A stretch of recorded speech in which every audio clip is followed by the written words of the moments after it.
we're just going wild here, Tym Moss. How are you? I'm wonderful. We've got like the best intro song. Oh my God, we've got pride in our blood, everybody. I'm one of your hosts, Wendy Stuart, and Tym Moss is back. I'm so happy to see you. I am Tym Moss. Hi, so good to be back. And obviously, it's Pride Month. Pride Month, and you're watching If These Walls Could Talk. I don't have on pride colors today. I have to remember to put my pride on next time. Honey, you're in pride all year round. You know what? The truth is, yes, I am. Because you know what I say, you can never have too much pride. Absolutely. So Tim, you have just been an absolute whirlwind lately since you got back into town. Yeah, well, again, I mean, I was out. I was doing Little House on the Ferry down in Florida for almost a month, and then came back, and of course it's Pride Month, and you know there's just everything. Queens Pride was this last weekend. Yes, Brooklyn Pride is this weekend. One Bronx Pride is the following weekend. I'm grateful and to be honored tomorrow by One Bronx Pride, the Bronx Chamber of Commerce, for my LGBT activism, and then the following week is the Bronx Borough President's LGBT and Ally Awards that I'll be attending as well. So. Oh my gosh, that was all really fabulous stuff. And you know what? We need activists like you more than ever now with everything that is coming down the pike. So, oh my goodness.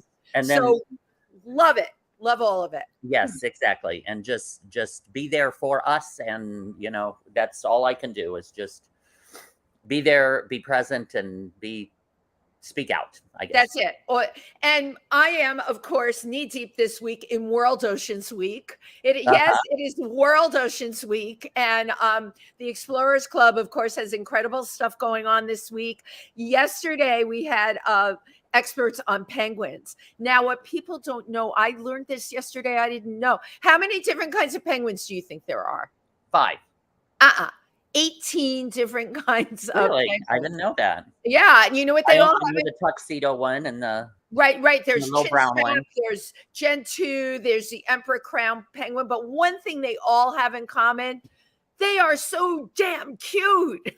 Seriously, right? There's nothing, and you know what?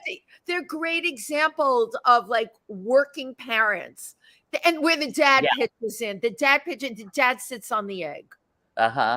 I mean, well, Tim is like, very interesting.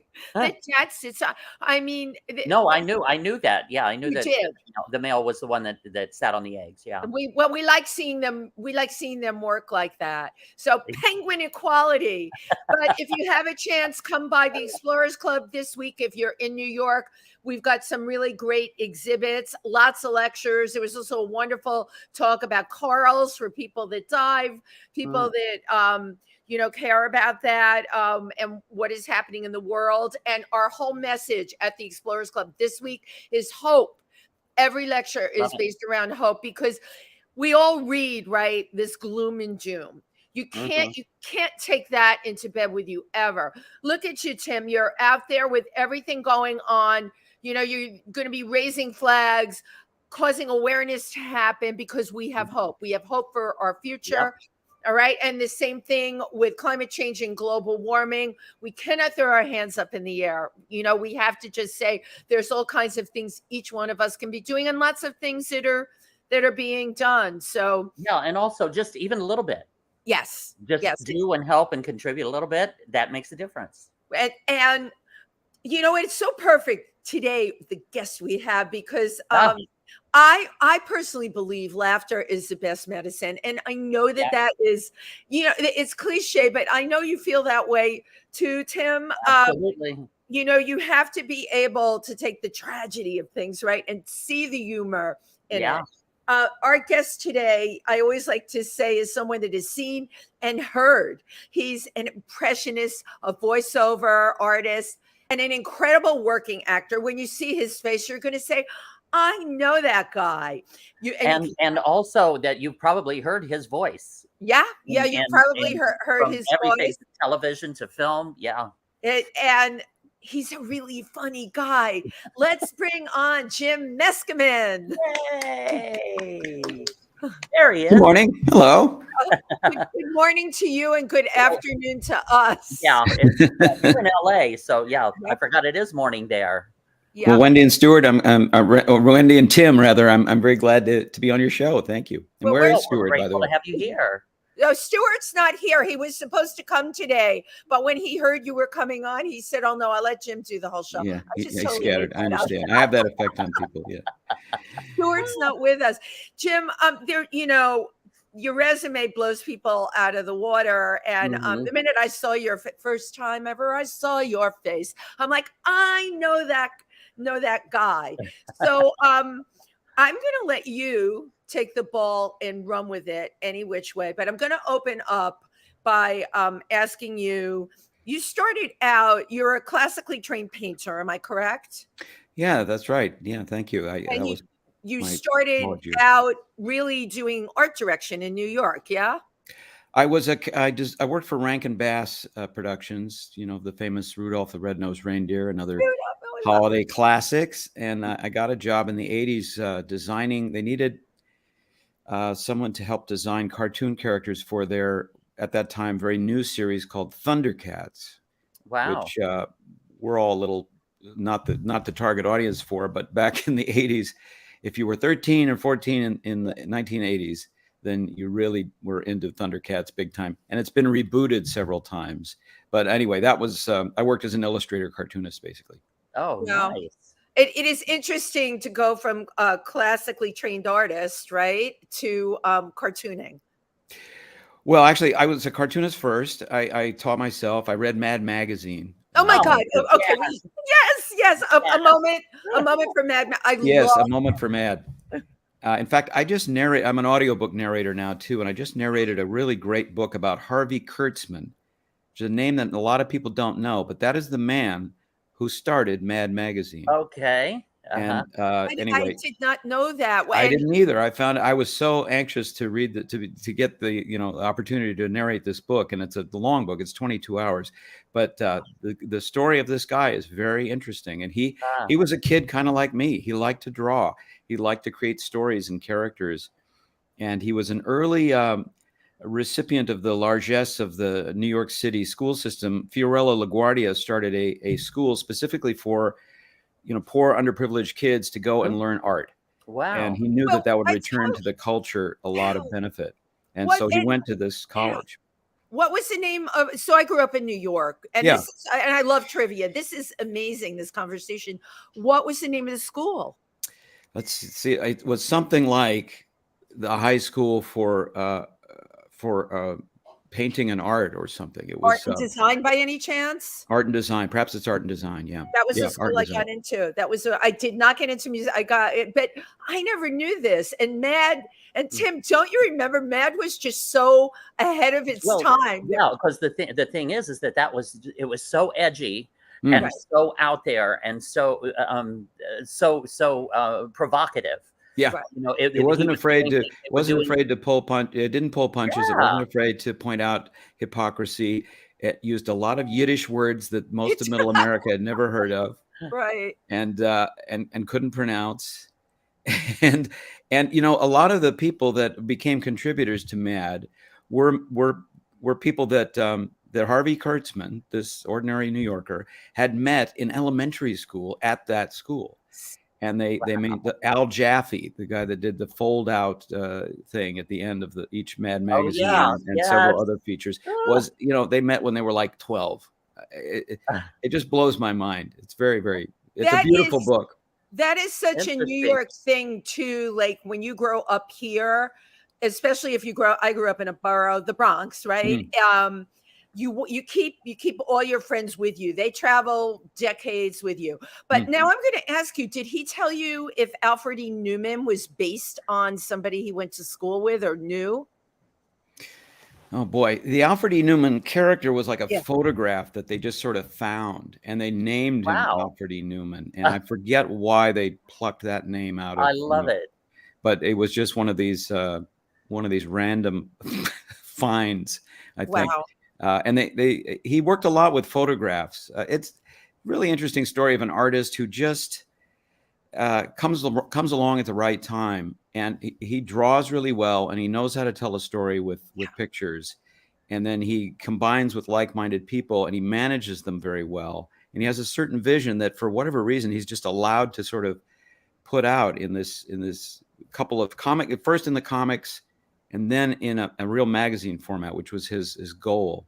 So Harvey Kurtzman is a really interesting character, and you may feel the same way about this, Wendy, but in reading it and finding out about the guy, I realized this is a person who I never met, whose name I didn't know, who had a profound impression on my life, and has like created a little bit of my sense of humor and my outlook on things. And we all affect one another, but this guy, it surprised me to find how much he really had because of Mad Magazine. Anyway, so I worked as a cartoonist, and I taught myself to be a cartoonist like a lot of kids by reading Mad, by looking at Mort Drucker and Jack Davis and these wonderful artists. And then but I always had the goal of finding out about, well, how can I paint? I really would like to paint what I see in front of me in a convincing way, in an artistic way. And so I studied art very seriously, and I eventually found a mentor who was a Spaniard teaching in Northern California, where I was going to college. And he invited me to go to Spain. I lived there a couple of years, and I really hunkered down and studied very hard. The net result of which was, A, I learned how to paint, okay. And B, I realized this life is too lonely for me. And I'm not comfortable with artiste. I'm not comfortable 100% in devoting myself to this, because I also had an impetus to perform and entertain, and they didn't really I couldn't resolve them at that time. Yeah, so I moved to New York and became an actor.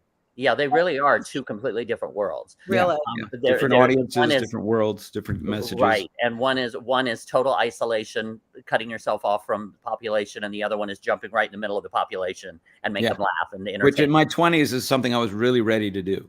And now that I'm a little older, I'm like, I wouldn't mind being alone a little bit. Isolation doesn't sound so bad. Right. It doesn't sound so bad. So I am curious, Jim, do you, I know you did things during the pandemic, of course, but were you painting during the pandemic? Did it give you an opportunity to, create art?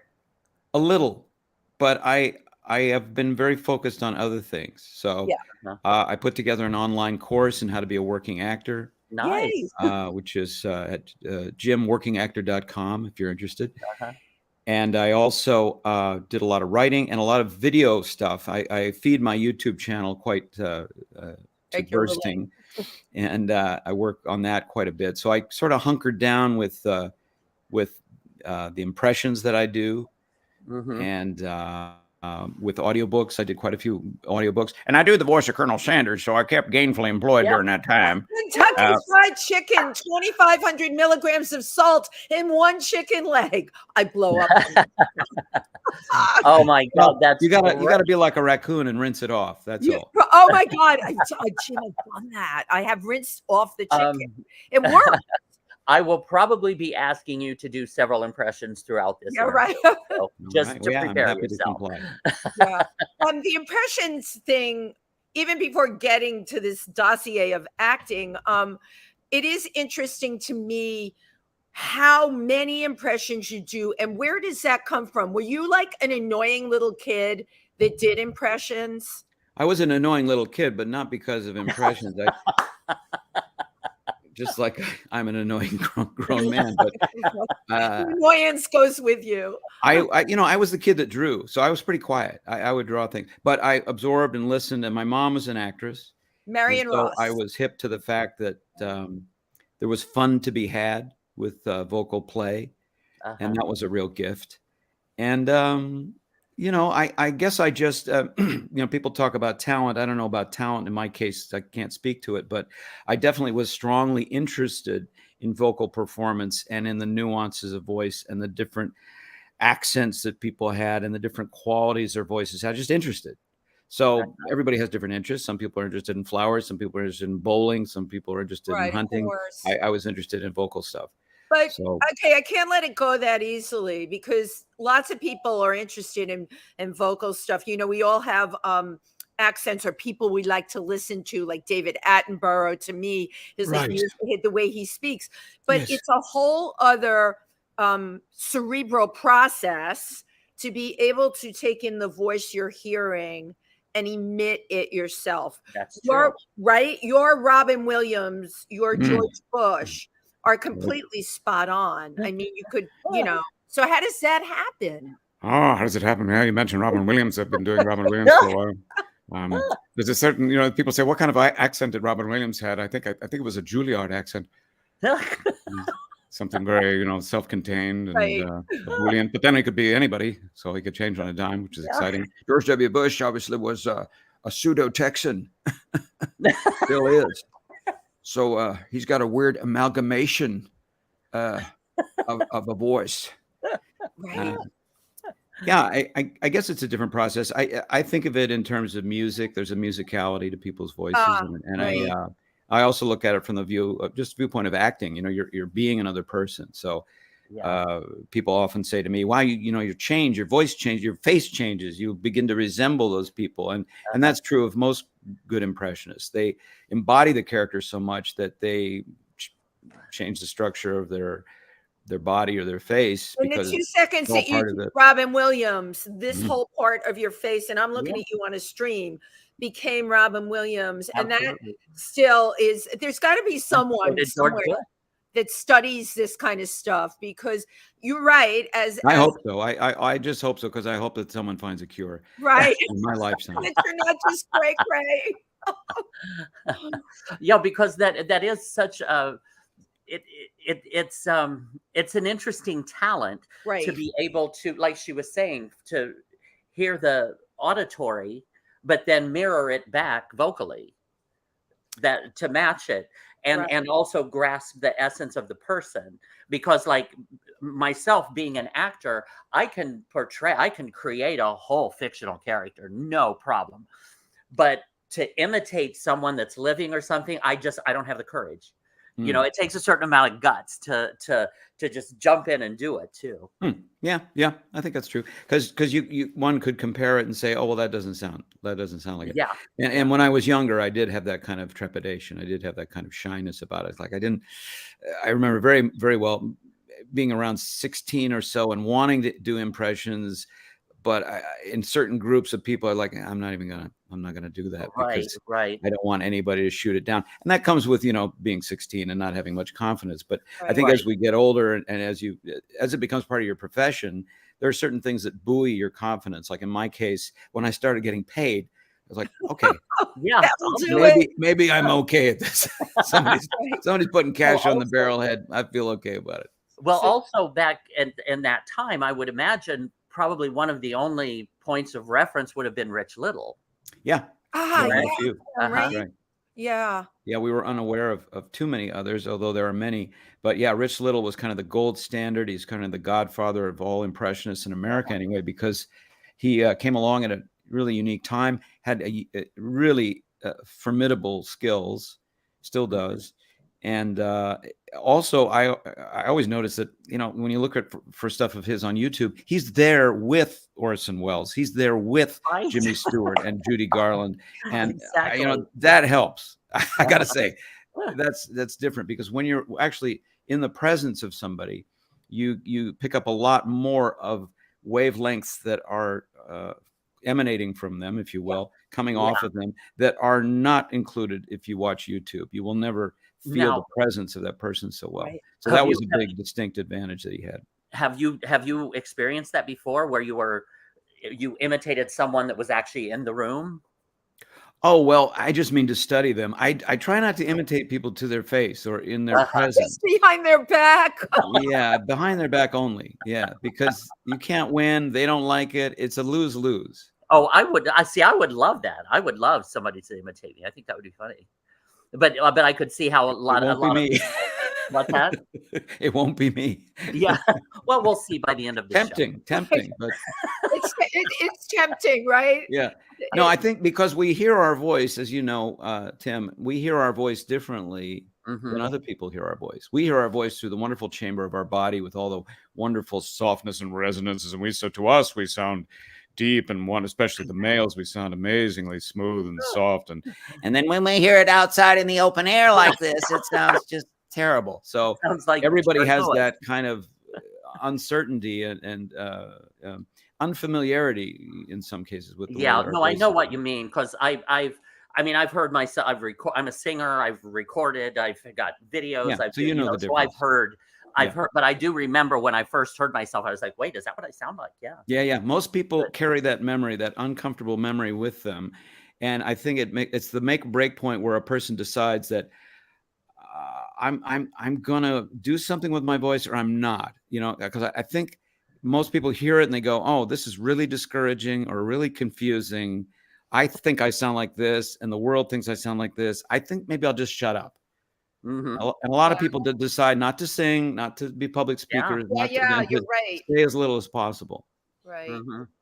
It's interesting in fear of rejection or because it's so weird. I mean, Mm-hmm. and the way you cure it is by doing exactly what you did, Tim. You listen to yourself over and over again. After a while, that kind of disgust or disappointment is replaced by familiarity. And you go, oh, yeah, okay, it's my voice out in the open air.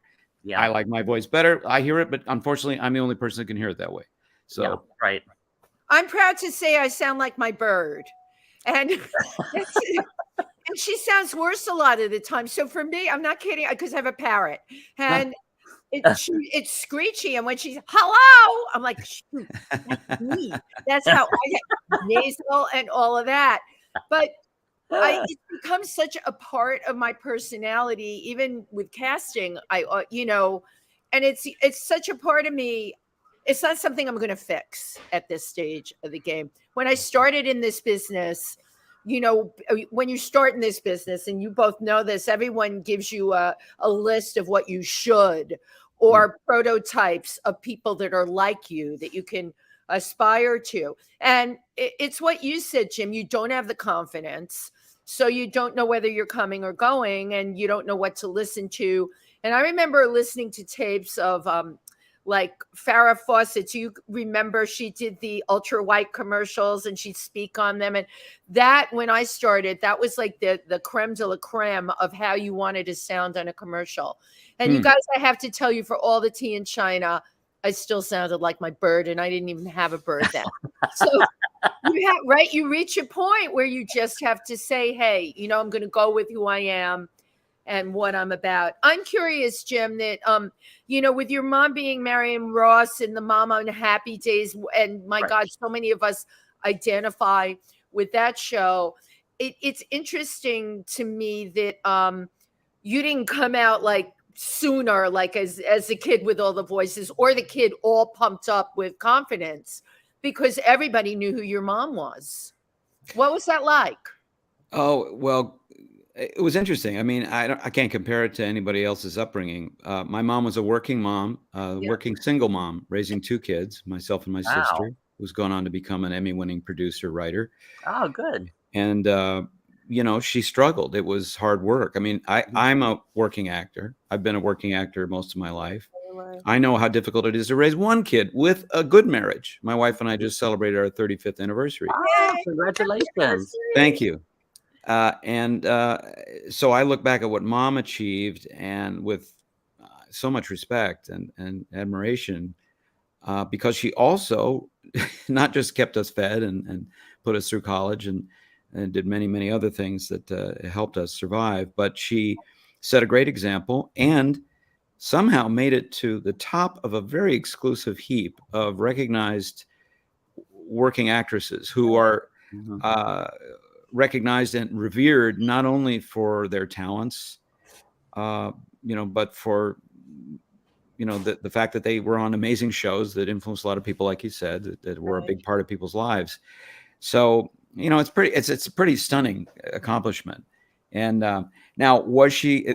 I think most people think, I hear this from a lot of people. They go, "Oh, your mom's Marion Ross. I love your mom. She raised me." That is like a thing I hear all the time. Right. And they assume that Marion Cunningham raised me. Right. But I was raised by Marion Ross. They're very different people. Yes. Right. Marion Cunningham was not a working mom in a broken home with 2 kids. It's a whole different thing. Marion Cunningham worked off a script. Yeah, that's right. She was in that nice little house and cooking dinner in Milwaukee, and God knows what, and she had a much easier time. But if Fonzie looked at her strangely, that was a bad day. But my mom was really dealing with real world problems and raising kids and being out of the house a lot and getting babysitters for us and trying to, and she was not a cook, which I think Marion Cunningham is a little better cook than my mom. I identify with that. But Jim, having watched what your mom went through. See, this is all because, right, the Marion that was on Happy Days is a different mom. Yeah. Thank you, first of all, for sharing these details with us. Your mom had it tough. That's tough. Single mom, 2 kids, working in show business. In Los Angeles. Thank you, Tim. Kids.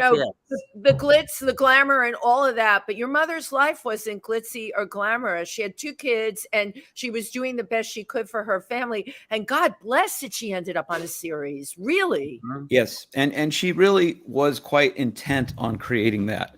So she was ambitious and worked hard and worked behind the scenes a little bit, and would use public relations, and she had a press agent, and she didn't just she wasn't a flibbertigibbet. She, to use an old-fashioned word, she wasn't just I just want to act. She wasn't like that. She was quite determined. And I think that's her Midwest go-getter upbringing that she writes about in her book, My Days, Happy and Otherwise.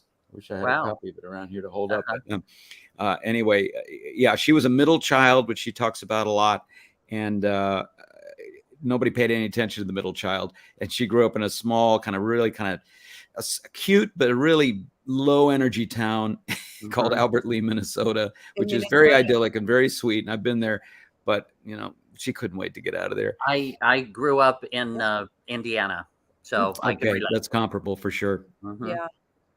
Yeah, but Tim, you were acting from the time, you were the Tim who we see now always. Well, in a way, but again, not at the level of you, Jim. You've really got some stellar work on your resume. Well, thanks. I mean, I've been very fortunate. I worked in improv in New York a lot, and I did a lot of commercials. And then when I came to LA, I started doing TV right away with Fresh Prince of Bel-Air, which I'm very often recognized from. And these days, I just keep plugging along. I'm in this series Gaslit with Julia Roberts and Sean Penn on Stars, which is the Watergate drama, which is a pretty capable limited series. I'm enjoying watching it myself. And a few other things that are coming out later this year. So, you have to kind of always reevaluate your goals as you move forward. Right. And I've used the impressions that I do to, earn a regular living and also to kind of break through and get attention. But my larger goals are just to be the best actor that I can be and to embrace comedy and drama and all the interesting roles that come along in those genres. Right. Well, firstly, I just want to say back to your mother, Marion Ross from Happy Days. I totally see her face in yours. Yeah. I definitely see the resemblance there. But I also wanted to ask you about because there's a huge difference between. See, I do theater. I love to do theater because that's live. It's right there in the moment.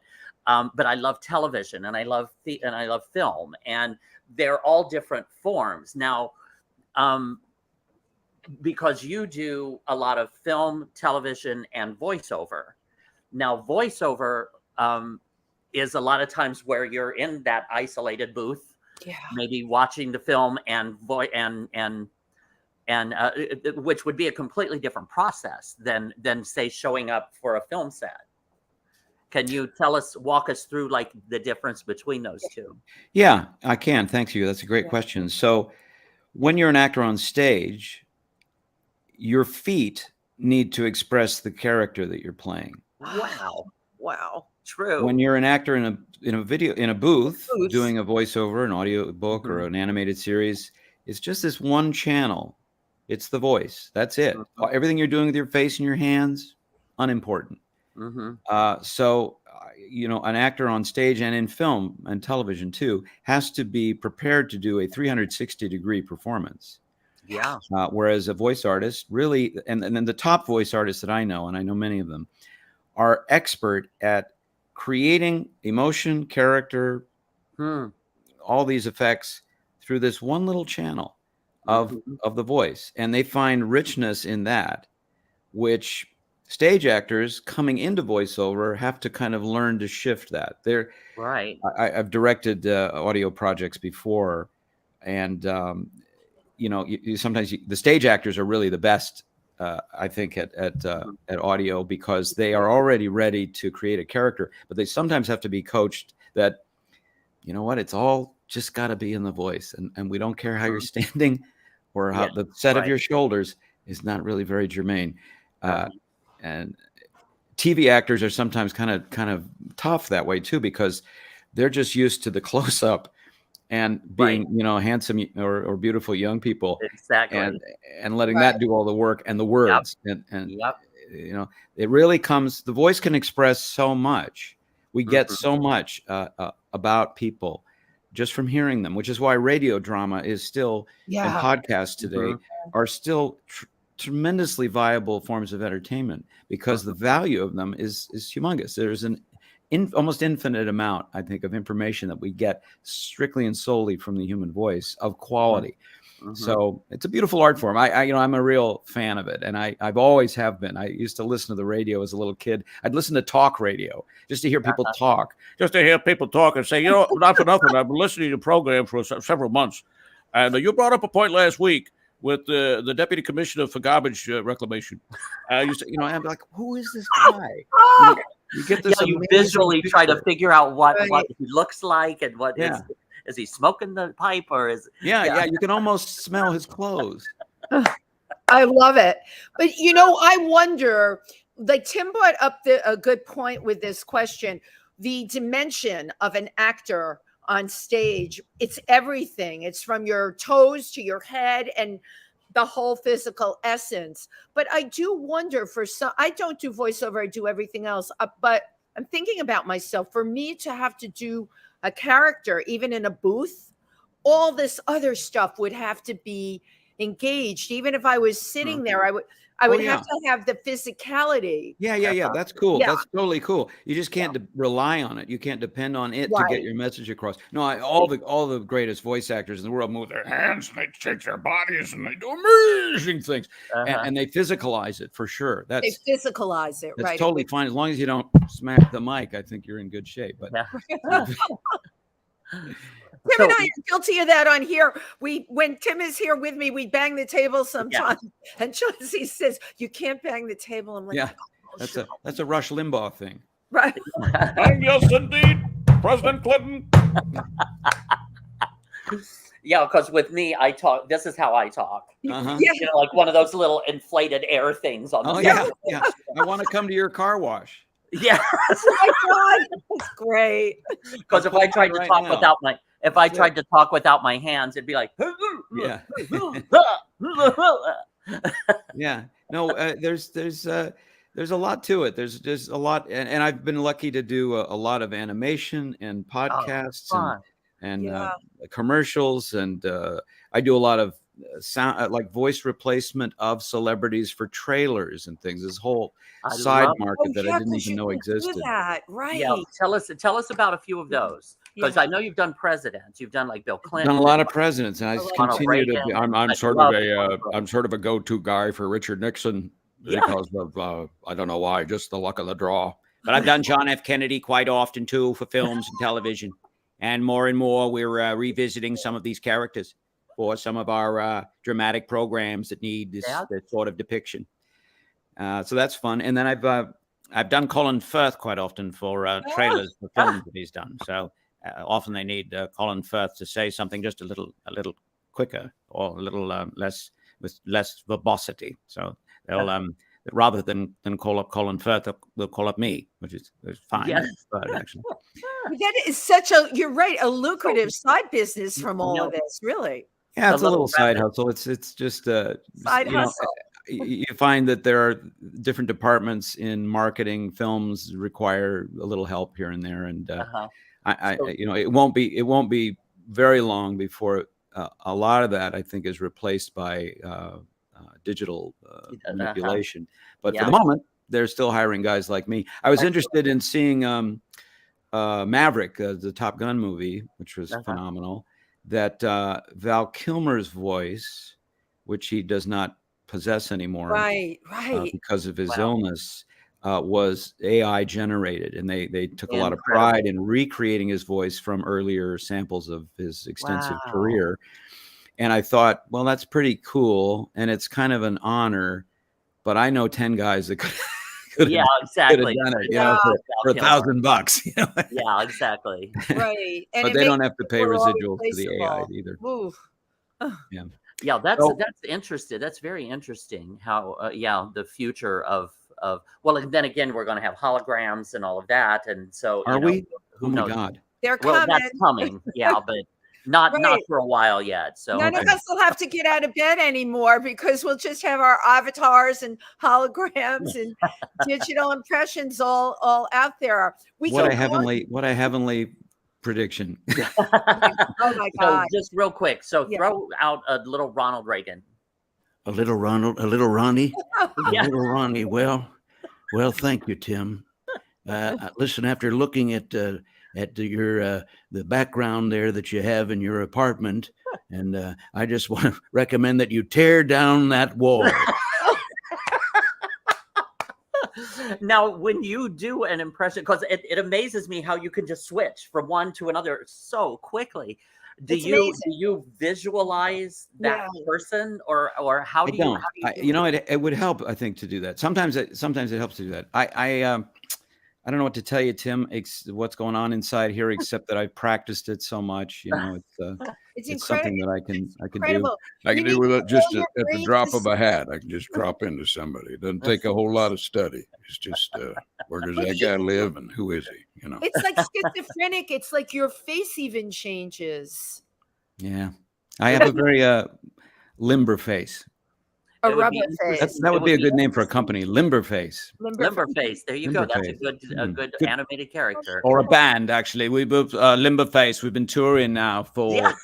6 months, and it's going well. We've lost 4 drummers, which is regrettable, but I mean, they always we put them near the emergency exit on the bus, and quite often that That's door, it. I don't know if you realize, it flings open as you turn a corner. Yeah. Oh my Get a gosh. hard enough bump. Yeah, they're gone. Yeah. Yeah, Speed bumps. Yeah, we really need to change our policy regarding speed bumps. That's great. That's great. I want to show your commercial because it is Yes. really funny. Oh, sure. So, Chauncey, take it away.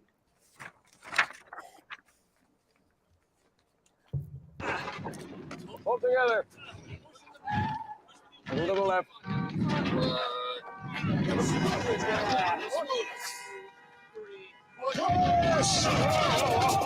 Easy. All right.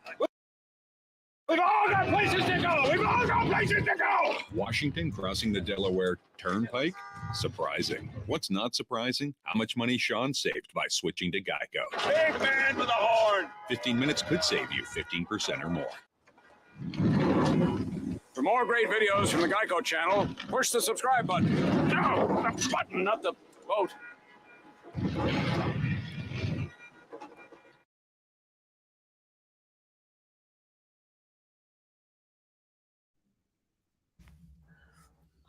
Hilarious. Yeah, that was a funny ad. I was really grateful to work on that commercial for Geico, and I flatter myself that it's almost always funny when you see it because the premise is so good. It's not, even though you know what it is, it's funny. A totally ridiculous premise, and that's Yeah. what makes it so funny. Yeah. And I got to where they put, a nose, they put a brow on me, a nose, Prosthetic, and a little bit of a chin. And it was the makeup that was the guy that designed the makeup had been a young man when I met him originally 25 years ago, Christian Tinsley.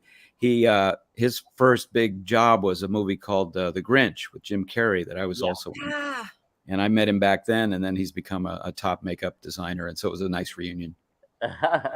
Very nice. Well, now I just wanted to kind of go over a little bit of your filmography. yes. I definitely recommend everyone go to. Do you have? Okay, we've got on your Instagram, Jim Impressions, which I love on Instagram. Firstly, before we do this, I just want to say thank you everyone for tuning in to If These Walls Could Talk with your hosts Wendy Stuart and Tym Moss. and our amazing guest, Jim Meskimen. Am I saying that correctly? You are very good. Meskimen. Okay. Yeah, you just take a running leap at it. Meskimen. It rhymes with mescaline. That's how I always get the pronunciation correct. This is my little trick because I screw up people's names. Once I get the name and then I get the I have to put like an object or an animal or something like that, and that's how I remember. Yours rhymed with mescaline, so there you go. There you go. Guilty. So your filmography includes Apollo 13, Yes. Battlefield Earth, How the Grinch Stole Christmas, The Punisher, Justice League, Batman, Gotham Knight, and a lot of the Batman franchise, and the Justice League franchise, and Transformers, Quantum Quest, Big Top Scooby-Doo, how fun, Superman, Red Sun, all those small things. I mean, that is a very impressive list of films. Now, and you did some voice and some acting in these, correct? Yeah, I mean, my career is very widespread. I do sometimes I go on and I'm not saying anything. Sometimes you don't see me, but you hear me. Sometimes you see and hear me. Yeah. Sometimes I'm singing. Sometimes I'm talking. You know, I'm a working actor, and I'm proud of that. You know, and it takes a lot of versatility and a lot of gumption. Right. And I know what I'm doing to create this career. I'm not operating off of chance. I'm making it happen. I know exactly what I'm doing. There are specific things that I do, and that I have done for the last 35 years. So, and that's why I started the online course, jimworkingactor.com, to tell people what are these things that I do and that you can do, that anybody can do, really, to keep it going. You know, because often an actor will get a job and they go, wow, what did I do to get that job? I don't know, but I'm going to enjoy the hell out of it. Then that job ends and you're like kind of becalmed. High and dry. Stuck. Right. And that happens a lot. You know, like, I'm not sure how I made it happen, but I need to make it happen again. But I wasn't paying attention, or it came out of the blue, or what did I do? And there's always something that you did. So, and it always can be recreated. And if you look for those things and try, and sometimes you have to try and fail and go, well, maybe it was this. And no, maybe it was this. In my case, as you'll probably understand, I would do something with impressions, whether it was a free performance with my improv group, or a video, or some promotion with impressions. And even though I was not, trying to get impression work exactly, it would generate interest in me as a performer, and then something else would come out of it. It took me a long time to really kind of face that and realize that whatever else I do, auditions and so forth, I need to always push that impressions button and wave that flag around, because that is the magic button for me. It doesn't work for everybody, but that for me always yields a result. And I imagine one day it'll run out of gas, but for the meantime, that is something that I always put in discipline on, because I get interested in other things as well. And I might go, well, I'm really quite interested in this sort of character. Well, if I'm not also promoting the impressions, it may not catch fire. So it's an interesting way to look at it. And I don't know that a whole lot of actors really think about it that way. Yeah, absolutely. That's a special skill, definitely a special skill. Yeah. With promotion, I love finding out random things. I pulled up a blog entry of yours from 2014, but it really resonated. Okay, it was about, and Tim will back me up on experiencing this. You promote, and you've done so much, and work should come in, the should word, right? Yeah. But it doesn't come in, and you're waiting and you get impatient, and then you go into, okay, what should, here's that terrible should word again. We have a terrible habit of shoulding all over ourselves. Shoulding, right? Oh my God, Tim. That's so. How do you, because you are going to be doing, you have this workshop you put together. How do we as talent address that? Yeah, it's a really interesting thing. I think you just have to expect it. When something has a particular cycle, and you're familiar with it, then you can tolerate it just a little more easily.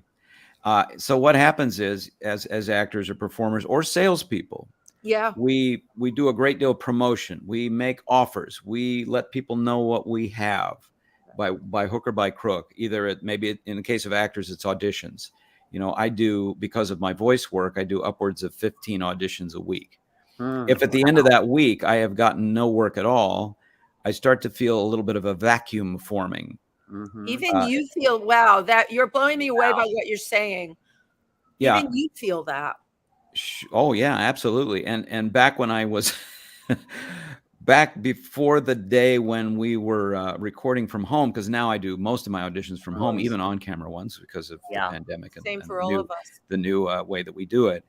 I would have to drive to various locations all week long to get 15 auditions or 20 auditions. Wow. And then you really feel a vacuum forming, because you're like, I've been on the road all week. I've been hustling. And I imagine salespeople feel this very acutely. Okay. So then you get this kind of vacuum builds up. And then instead of this idea, I hope I can express this, but it's better this idea of giving. I'm going to give my performance. I'm going to give my audition. After a while, you're like, I'd like to start to reverse the flow, and we want.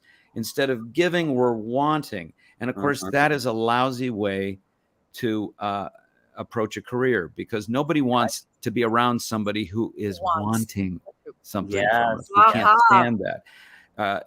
That's the one thing we hate about salespeople. They seem to want something from us, and why we won't walk on that car lot without, stealing our courage. So when an actor gets into a feeling like, oh gosh, I just am desperately wanting and expecting and hoping, and when the phone rings, you're like, yes, yeah. Oh no, I'm not interested. No, you get all upset about it. When you get into that frame of mind, you got to realize that you've been giving a lot, and you got to keep giving. It is a point of discipline and professionalism that you got to double down. At that point, you double down. Wow. And that's the way I think about it. And I kind of go, all right, I know how I feel. I'm going to write 10 letters. I'm going to create a little video. I'm going to outflow and turn this flow around, because the flow, I desperately want it to come in. That will not work.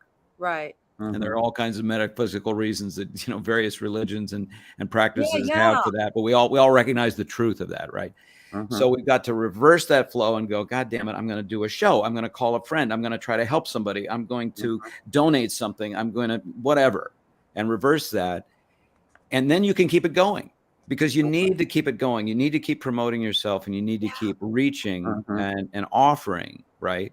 Or else no work will come in, because it's just very competitive business, right? Yeah. So if you can wrap your heads around that, I hope that's understandable. I think you know. Oh my God, these are pearls, right, Tim? Pearls of wisdom from somebody that works all the time.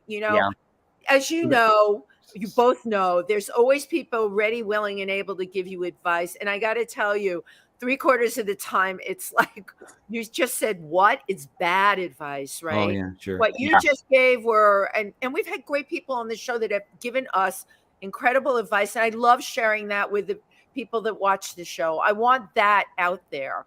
You know what you just said? Even when your well has run dry, you got to go deeper into your well.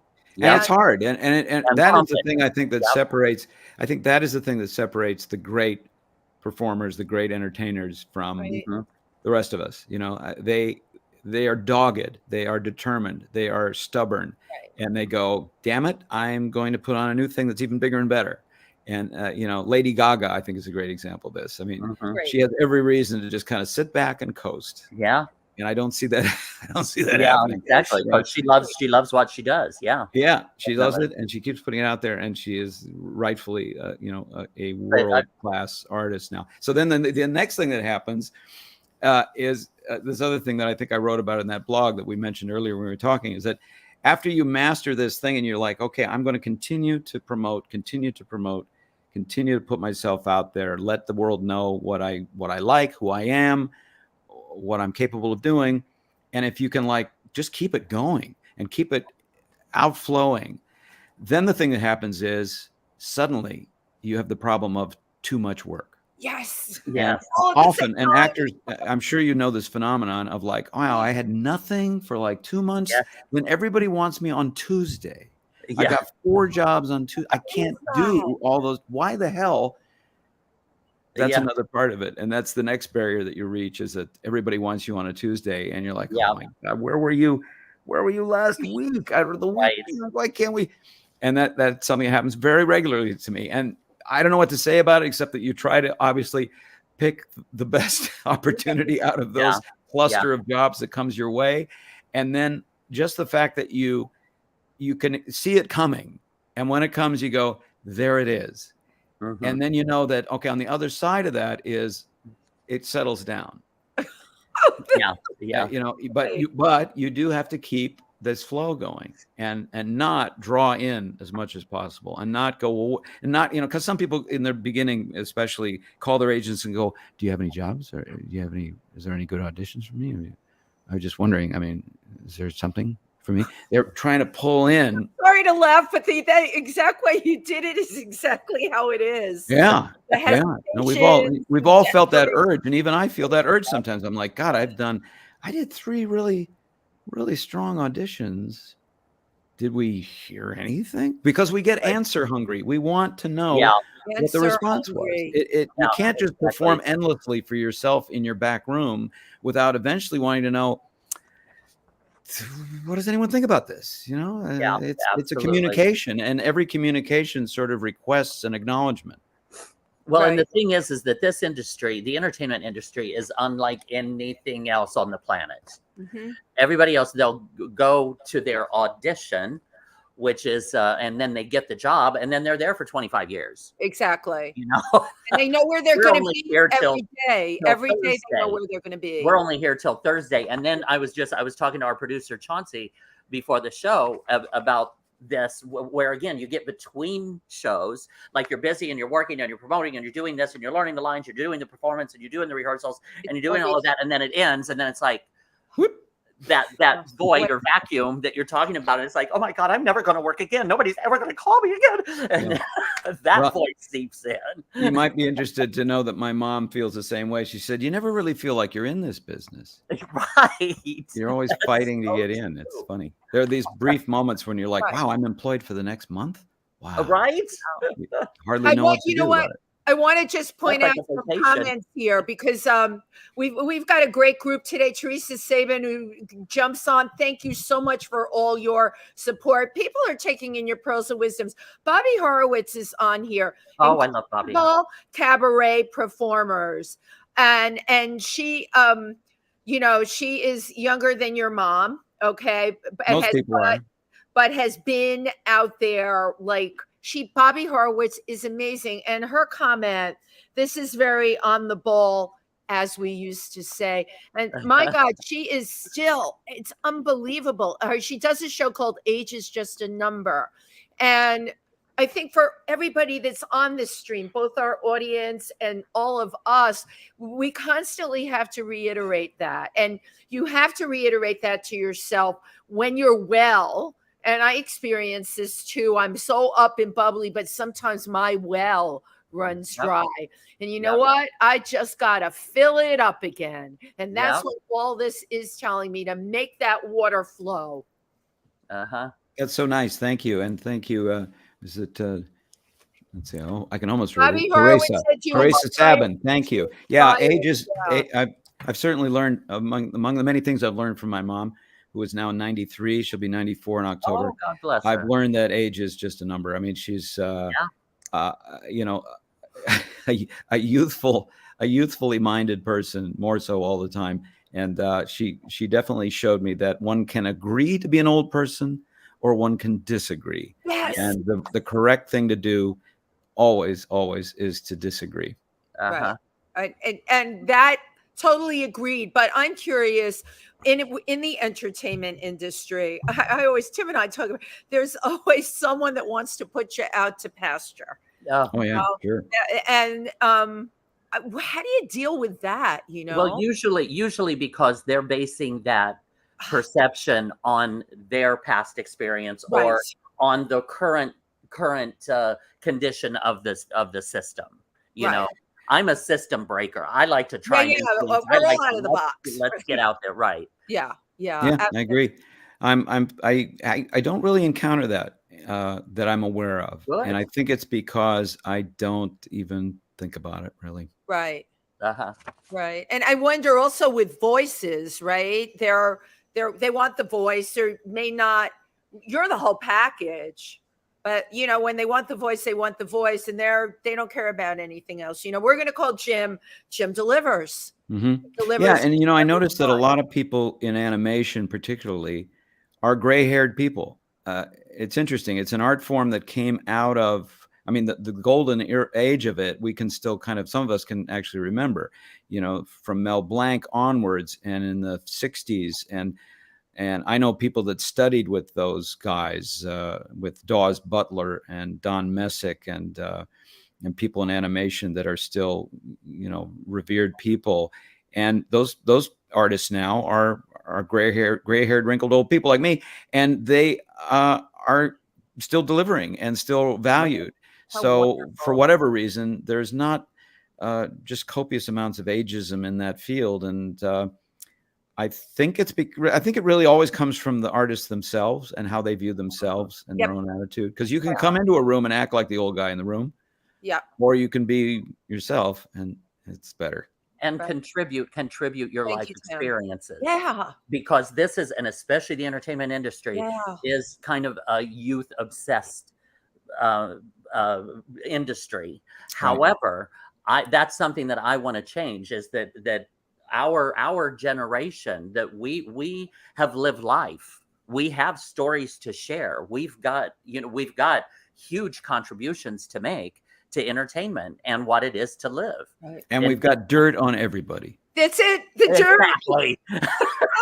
Oh, come on, admit it. We all live for the dirt and the stuff that and it amazes me because I'll talk to friends in their 20s, and I never look at age. Because I look at myself as ageless, but I realize when I talk to friends in their 20s, and I know all this dirt, as you said, and Tim, all this dirt. They don't know the dirt that we know, and it just makes you just a lot more savvy getting through your life every single day because you got the goods on someone. Tim, Well, what do you? Yeah, go ahead. Go ahead. No, go ahead. That's fine. So, I know you've been working on, or you're going to start to shoot the Big Door Prize. I want to hear about. Yeah, I've been working on it. Actually, we finished shooting. We wrapped the season 1, which we hope will be the beginning of 10 or 15 seasons. Good. It's a really charming show by one of the creators of Schitt's Creek. Oh, good. Love it. David West Reed, and it stars the very talented Chris O'Dowd. I don't know if you know Chris O'Dowd, but do. he is just a charming, wonderful, funny Irish comedian, and I like him a lot. And I love to do his voice, and I had reason to do it in the show. But it's about it's called the Big Door Prize, which sounds like it's a game show or something. There's no door prize. It's not a game show. It's about a small town that gets a kind of a fortune-telling machine, kind of a Zoltar kind of modern fortune-telling machine dropped into its grocery store in the center of this small town. That could go in many directions. Sorry?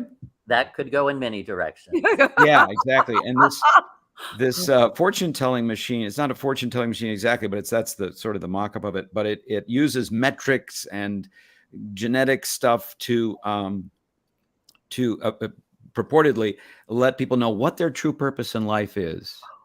And it spits it out on a little card. And this town gets very curious about it, and people go and they experiment with it. And there's something so convincing about the prediction or the prescription, I guess, of this card that people get that is often in wild variance to what they're actually doing in their life, that it just disrupts everything in this small town, marriages and relationships and jobs and vocations and positions. And anyway, it's very skillfully written and very dry and very funny. Brilliant. And everybody in it is great. So that'll be on Apple TV, the Big Door Prize. Good. And I had a great time working. We shot it in the Atlanta area, and I did that most of the spring. Wow. Nice. I look forward to it.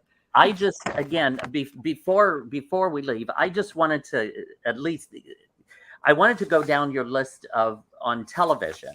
Yes. Okay. Televisionography, just a little bit. Some of the shows that you have been involved with, just simply because you deserve this. You Absolutely. have contributed so much, and I'm not even going to have time to go over the video games. You've done voicing for video games, and a page and a half. So to find out more about Jim, please go to jimmeskimen.com. Is that correct? It's Yeah, .com. that's right. Yeah. And find out everything about this incredibly talented man. So now in television, some of the things were Superman, the animated series, Justice League, All Grown Up, Johnny Bravo, The Adventures of Jimmy Neutron, The Grim Adventures of Billy and Mandy, Avatar, The Last Airbender, The Batman, Back at Barnyard, G.I. Joe Renegades, Thundercats, Kung Fu Panda, Teenage Mutant Ninja Turtles. Just goes on and on. It does. The Loud House, which I love that show. Family Guy, which I love that show. Yeah, great show. I have a very quirky sense of humor. Brooklyn Nine-Nine, and Third Rock from the Sun, and again, the list goes on and on and on. So I would just like to say thank you for contributing so much to American entertainment. Yes. Wow, that's really kind. Thank you. Really have. Thank you. Well, I try to, in my small way, do what I saw my mother, Marion Ross, do, and elevate every role and project that she was involved in. That's a tough order, but I try to make things a little bit better, and I think that's why. Absolutely. That's what producers are looking for. They're looking for someone to take the material and make it better than what they have, and I'm still working on it. Yep. Well, you're good job. Good job. Thank you. Thank you, Tim. You're a mensch, Jim Meskimen. Your mother raised you right. Yes, she did. Yes, she did. Just real quick, Bobby Horowitz had said, I'm 82. It seems like I was just turning 50. Yeah. I was just on the phone with Spectre, with whom I wrote many songs. Teresa Sabin says, it just jumped on me here. Where was it? Which Spectre was that, I wonder? I'm not sure. She just said she just had to sign off. So, okay. But great show, awesome guest is what Teresa Sabin said. I always enjoy kind of getting the feedback from the live feedback from people who are tuning in and watching the show. But once again, Jim, I so appreciate your taking the time to spend with us here today. This was absolutely great, very insightful, and I thank you for your words of wisdom and your incredible voices. Incredible voices. Tim, I'm a little worried that Jim, I'm sure he's going to do an impression of me when we're all off camera. Oh, good. He sounds like her bird. Well, I try to use my impressions for good and never for evil. But, thank you. But then, thank you so much. All right. Well, thank you very much. It was an honor to talk to you, and I'm absolutely just, pleased to be here. Thanks so much. Jim, just hang out for a second after we go off. We always take a picture. I forgot to tell you that. Okay. Thank you, everybody, for tuning in today. We love it. Love seeing your comments, and Tim Moss and I will be back next week. Bye-bye. Yes, we appreciate your tuning into If These Walls Could Talk. And again, go to jimmeskimen.com to find out all about our wonderful and fabulous guest today. Yay! Yay! Thank you.